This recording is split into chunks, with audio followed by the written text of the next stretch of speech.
1450 খ্রিস্টাব্দ থেকে 1565 খ্রিস্টাব্দ পর্যন্ত এবং পরবর্তীতে 1704 খ্রিস্টাব্দ থেকে 1790 খ্রিস্টাব্দ পর্যন্ত অখণ্ড বাংলার রাজধানী ছিল যথাক্রমে গৌড়, মালদা ও মুর্শিদাবাদ।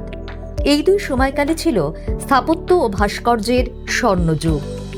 রাজধানীর মর্যাদা ও গৌরবের কথা মাথায় রেখে এই দুই সময় তৎকালীন মালদা ও মুর্শিদাবাদে গড়ে ওঠে অসংখ্য সুউচ্চ প্রশাসনিক ভবন, মহার্ঘ রাজপ্রাসাদ, ভাবগম্ভীর ধর্মীয় প্রতিষ্ঠান ও উপাসনা গৃহ।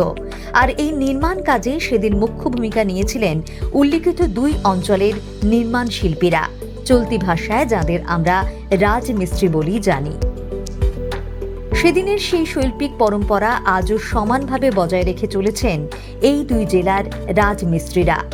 নিজেদের জেলার গণ্ডি ছাড়িয়ে রাজ্যের অন্যান্য জেলাতেও এদের আজ সমান কদর।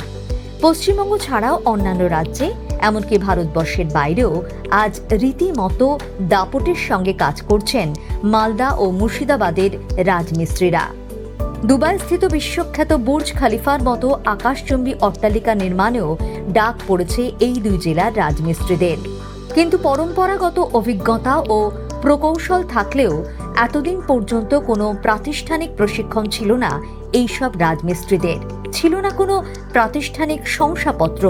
ফলত বিভিন্ন জায়গায় সমস্যার মুখে পড়তেন ওরা।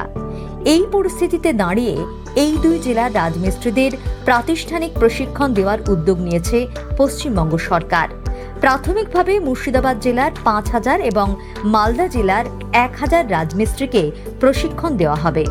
পশ্চিমবঙ্গ সংখ্যালঘু উন্নয়ন ও বিত্ত নিগমের উদ্যোগে এবং কারিগরি শিক্ষা দফতরের সহায়তায় 1 আগস্ট অর্থাৎ আজ থেকে শুরু হতে চলেছে এই প্রশিক্ষণ শেষে এই রাজমিস্ত্রিদের হাতে শংসাপত্র তুলে দেওয়া হবে।